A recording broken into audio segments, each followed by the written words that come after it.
आज की इस वीडियो में तीसरा चैप्टर कक्षा 12 का, जिसका नाम है प्रोग्रामिंग कॉन्सेप्ट अर्थात प्रोग्रामिंग अवधारणा। आज प्रोग्राम के बारे में जानेंगे कि प्रोग्राम क्यों डेवलप किए जाते हैं, किन समस्याओं के कारण उन्हें विकसित किया जाता है, जिसके लिए उसे तैयार किया गया है, और वह सभी समस्याओं को सॉल्व कर रहा है कि नहीं, इसके बारे में चर्चा करेंगे। सबसे पहली समस्या वो कंप्यूटर की समस्या ही कहलाती है कि जिस समस्या के समाधान के लिए हमें प्रोग्राम बनाना है वह किस प्रॉब्लम को सॉल्व करेगा। पहली हेडिंग है कंप्यूटर प्रॉब्लम। प्रत्येक समस्या कंप्यूटर द्वारा हल करने योग्य नहीं होती। कंप्यूटर द्वारा हल हो सकने वाली समस्याएं कंप्यूटर समस्या कहलाती है। उदाहरण के लिए एक ऑफिस या किसी अन्य स्थान, किसी संस्था पर ऐसी अनेक समस्याएं होती हैं जिसके लिए उस पर विचार किया जाता है कि क्यों ना ही एक हम कंप्यूटर खरीद लें जिससे समस्याओं से निदान पा सकें। लेकिन प्रत्येक कंप्यूटर समस्या को नहीं सुलझा सकता। उन समस्याओं को सुलझाने के लिए उस कंप्यूटर में उपयुक्त प्रोग्राम लोड होने चाहिए। अर्थात कंप्यूटर केवल उन्हीं समस्याओं को सुलझा सकता है जिसके बारे में उसे हल करने के लिए उपयुक्त प्रोग्राम दिए जाते हैं। तो इसका सॉल्यूशन क्या होगा, अर्थात कंप्यूटर समस्याओं का समाधान।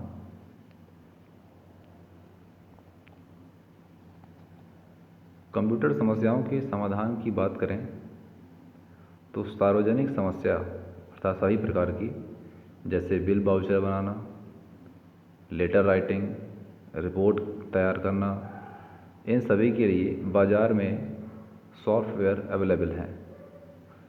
इन्हें परचेज करके कंप्यूटर में इंस्टॉल करके अपना कार्य शुरू कर सकते हैं। किंतु सभी समस्याएं सार्वजनिक नहीं होती, जिनके लिए अलग से कंप्यूटर प्रोग्राम की आवश्यकता पड़ती है। तो ऐसे प्रोग्राम बाज़ार में बने बनाए नहीं मिलते। इसके लिए हमें प्रोग्रामर की आवश्यकता होती है जिनके माध्यम से हम प्रोग्राम बनवा सकते हैं, अर्थात सॉफ्टवेयर बनवा सकते हैं, अर्थात कंप्यूटर प्रोग्रामर की आवश्यकता होती है। अब बात करते हैं प्रोग्राम के विकास की प्रक्रिया की, अर्थात प्रोग्राम डेवलपमेंट प्रोसेस। प्रोग्राम, जैसा कि पता है, निर्देशों के समूह को प्रोग्राम कहते हैं। कंप्यूटर प्रोग्राम लिखने की प्रक्रिया प्रोग्रामिंग कहलाती है। यहाँ पर एक परिभाषा आ गई कि प्रोग्रामिंग किसे कहते हैं। कंप्यूटर प्रोग्राम लिखने की प्रक्रिया प्रोग्रामिंग कहलाती है। एक सॉफ्टवेयर प्रोग्राम तैयार करने की प्रक्रिया में अनेक कार्य होते हैं, अतः इस प्रक्रिया को अनेक चरणों में डिवाइड किया गया है, जो इस प्रकार है। अर्थात प्रोग्राम विकास की प्रक्रिया के स्टेप में सबसे पहला स्टेप है कि समस्या को समझना, अर्थात टू अंडरस्टैंड प्रॉब्लम। प्रोग्राम को बनाने से पहले हमें यह समझना होगा कि आखिर समस्या किस प्रकार की है, जिसके लिए हमें प्रोग्राम विकसित करना है। इसके बाद उसका दूसरा स्टेप आता है कि प्रोग्राम की प्लानिंग करना, अर्थात हमने समस्या को समझा, फिर हमने प्लान किया। तीसरा है प्रोग्राम डिजाइनिंग, अर्थात प्रोग्राम का डिज़ाइन तैयार करना। एक स्टेप वाइज है, समस्या को समझना, उसकी प्लानिंग करना और प्रोग्राम को डिजाइन करना। इसके बाद जो चौथा स्टेप है कोडिंग, अर्थात प्रोग्राम को लिखना। जब हम प्रोग्राम लिख लेंगे तो उसमें एरर आएंगी, उन्हें हम सही करेंगे। यहाँ पर एक वर्ड आया है डिबग। बग का मतलब होता है, अर्थात BUG, बग का मतलब होता है एरर, और डिबग माने होता है एरर को हटाना, अर्थात प्रोग्राम को डिबग करना, प्रोग्राम को त्रुटि रहित करना, एरर से मुक्त करना। कोडिंग करना, अर्थात चौथा स्टेप है प्रोग्राम लिखना और फिर उसमें आई हुई एरर को हटाना। छठवां स्टेप है प्रोग्राम की टेस्टिंग करना, अर्थात अब जो हमने प्रोग्राम से एरर को हटा दिया है तो जो हमने प्रोग्राम जिस यूज़ के लिए बनाया है वह प्रोग्राम उसी प्रकार आउटपुट दे रहा है कि नहीं, उसकी टेस्टिंग करना। चौथा स्टेप है प्रोग्राम का डॉक्यूमेंट बनाना, अर्थात प्रोग्राम डॉक्यूमेंटेशन, उसकी एक फ़ाइल क्रिएट कर लेना, स्टोर कर लेना, सेव कर लेना। और सबसे आठवां और लास्ट स्टेप प्रोग्राम का रखरखाव और सुधार, अर्थात maintenance and improvement of program, उसे अच्छी प्रकार से देख रेख में रखना, रखरखाव सुरक्षित हो उसका, और उसकी सुधार की प्रक्रिया अनवरत चलती रहना, अर्थात कभी न कभी उसमें सुधार करते रहना। तो ये सभी स्टेप एक प्रोग्राम के विकास के लिए प्रयोग किए जाते हैं। इन्हीं सब के बारे में आज हम पढ़ेंगे। पहली हेडिंग समस्या को समझना, अर्थात टू अंडरस्टैंड प्रॉब्लम। इस स्टेप में सर्वाधिक महत्वपूर्ण कार्य होता है कि प्रोग्राम डेवलपमेंट के पीछे मेन प्रॉब्लम क्या आ रही है, उसे सही तरीके से समझना और समस्या को छोटी छोटी समस्याओं में तोड़ने के साथ साथ इन्हें भी ध्यान रखना होता है। वो कौन कौन सी चीज़ें हैं, इनपुट में क्या प्राप्त हो रहा है,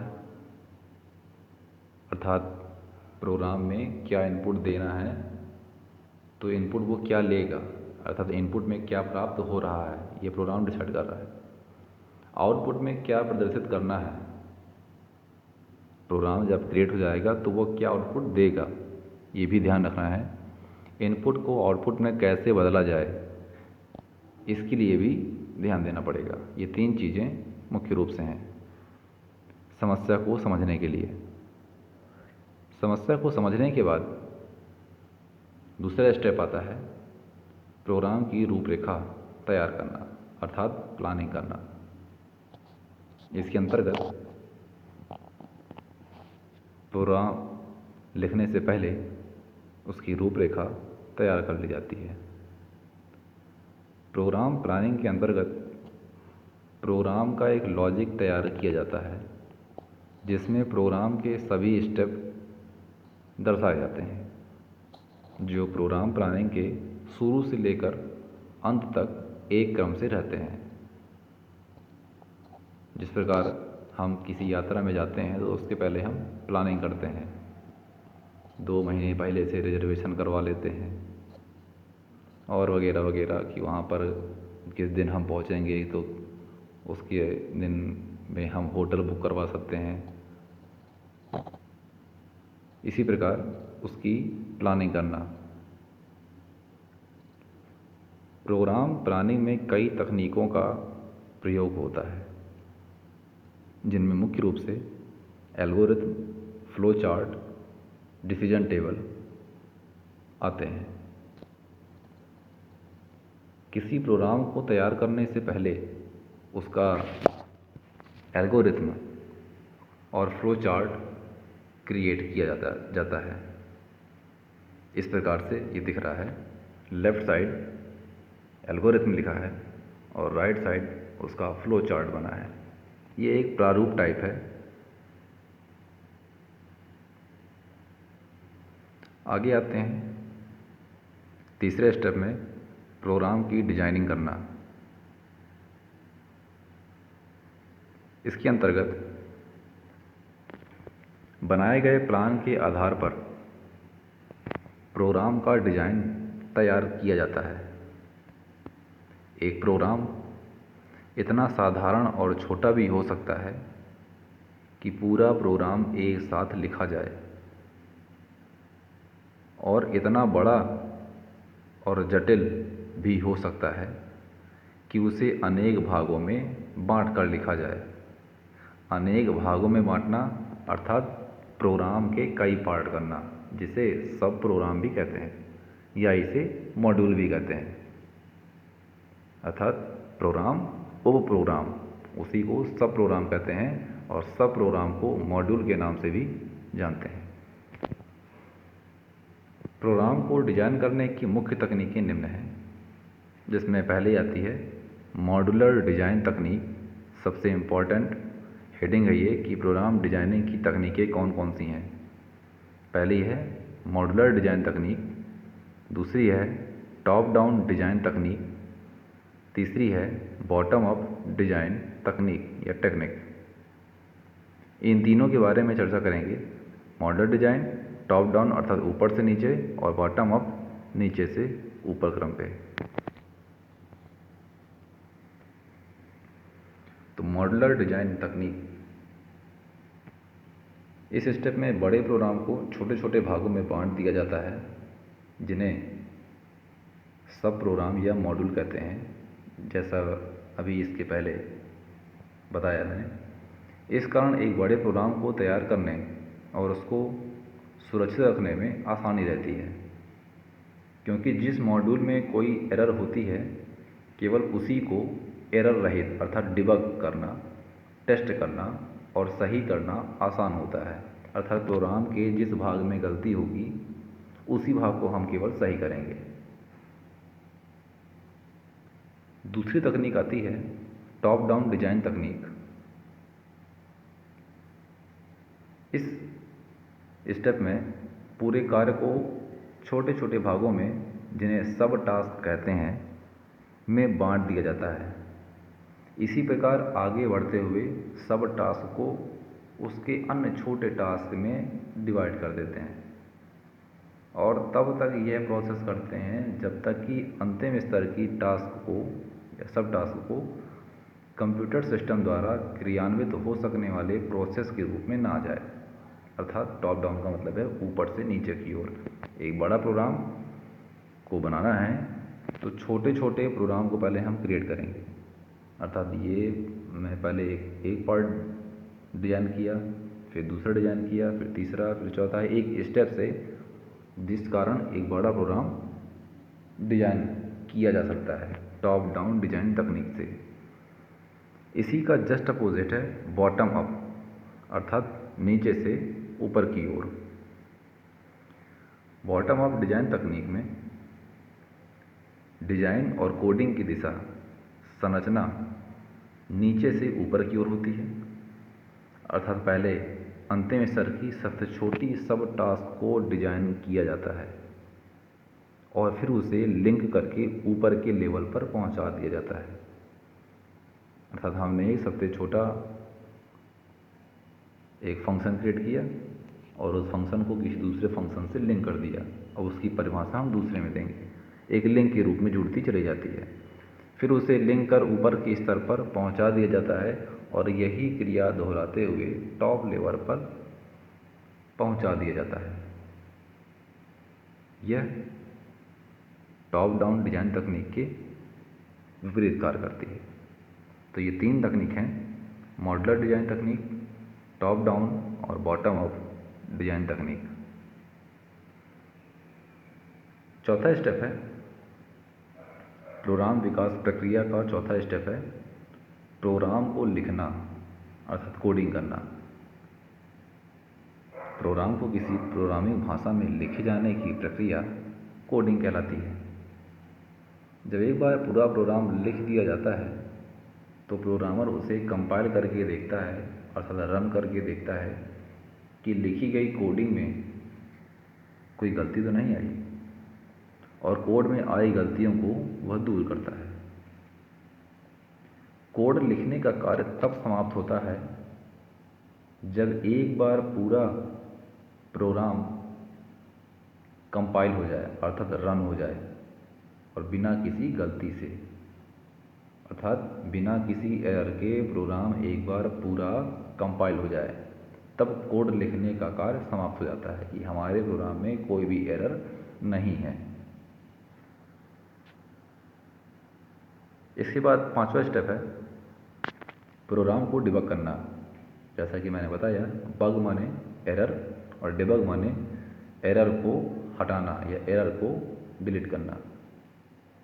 प्रोग्राम विकास प्रक्रिया के इस चरण में प्रोग्राम की गलतियों को खोजा जाता है और उन्हें दूर किया जाता है, और अंत में त्रुटि रहित प्रोग्राम प्राप्त किया जाता है।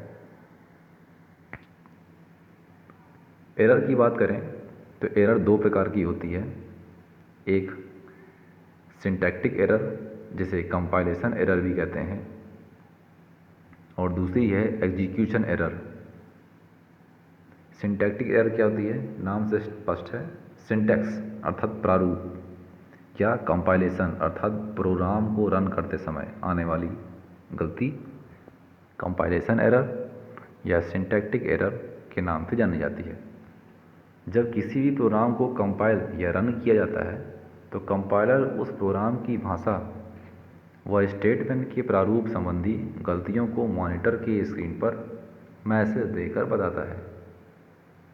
मैसेज के साथ जिस लाइन में गलती है उस लाइन का नंबर भी लिखा होता है। प्रोग्रामर उस लाइन पर जाकर एरर को सही कर सकता है। इस प्रकार की एरर को सिंटैक्टिक एरर कहते हैं, जैसा कि इमेज में दर्शाया गया है। पीछे प्रोग्राम टाइप है और प्रोग्राम को रन किया कंपाइलिंग में, ये इस प्रकार का मैसेज देता है। इसमें दिखा रहा है एरर 2 दे रहा है, अर्थात 2 एरर इस प्रोग्राम में हैं। इसके बाद दूसरी एरर है वो है एग्जीक्यूशन एरर। कंपाइलेशन एरर से मुक्त प्रोग्राम से यदि कोई एरर पाई जाती है तो उसे एग्जीक्यूशन एरर कहते हैं। अर्थात प्रोग्राम को रन करने में जो एरर आती हैं उनके अलावा, उनको छोड़ करके जो भी एरर होगी वह एग्जीक्यूशन एरर कहलाती है। कुछ एग्जीक्यूशन एरर मैसेज द्वारा भी बताई जाती हैं। इन मैसेजों को रन टाइम मैसेज के नाम से भी जाना जाता है। इसके कई सारे कारण हैं एग्जीक्यूशन एरर के, जैसे किसी नंबर को 0 से भाग देने पर। दूसरा है कंप्यूटर द्वारा स्टोर किए जा सकने वाले सबसे बड़े नंबर से भी बड़ा नंबर तथा सबसे छोटे नंबर से भी छोटा नंबर स्टोर करने की कोशिश करने पर एग्जीक्यूशन एरर आती है। अगला स्टेप है प्रोग्राम की टेस्टिंग करना। इस स्टेप का मुख्य उद्देश्य यह सुनिश्चित करना है क्या प्रोग्राम क्लाइंट की वह सभी आवश्यकताओं को पूरा कर रहा है जिसके लिए उसे बनाया गया है। ये टेस्टिंग की जाती है, अर्थात परीक्षण किया जाता है कि जो प्रोग्राम हमने बनाया है वह सही तरीके से कार्य कर रहा है कि नहीं। अगला स्टेप है प्रोग्राम का डॉक्यूमेंट बनाना। जब सही स्टेप से प्रोग्राम पूरा कार्य कर रहा है, जो आउटपुट डिस्प्ले कराना है वह दिखा रहा है, फिर उसकी एक फाइल क्रिएट कर ली जाती है, अर्थात प्रोग्राम का डॉक्यूमेंट बनाना। इस स्टेप में प्रोग्राम व उसके विकास से संबंधित सभी जानकारियों को लिखित रूप में एक साथ रखना, इसमें प्रोग्राम को समझने, उसका रख रखाव करने व भविष्य में उसमें परिवर्तन करने व उसे प्रयोग करने में सरलता होती है। लास्ट स्टेप आता है प्रोग्राम का रख रखाव और सुधार, अर्थात मेंटेनेंस और इम्प्रूवमेंट। कोई भी प्रोग्राम कितना अच्छा क्यों ना लिखा हो, कितना ही उपयोगी क्यों ना हो, यूज़र की आवश्यकताओं में परिवर्तन के चलते प्रोग्राम में सुधार की प्रक्रिया को अपनाना ही पड़ता है, अर्थात बाद में कभी न कभी परिवर्तन करना ही पड़ता है, जिनके निवारण के लिए प्रोग्राम में परिवर्तन किए जाते हैं। इस प्रकार ये प्रोग्राम के 8वें स्टेप थे कि प्रोग्राम को कैसे डेवलप किया जाए। आशा करते हैं कि यह चैप्टर समझ में आया होगा। धन्यवाद।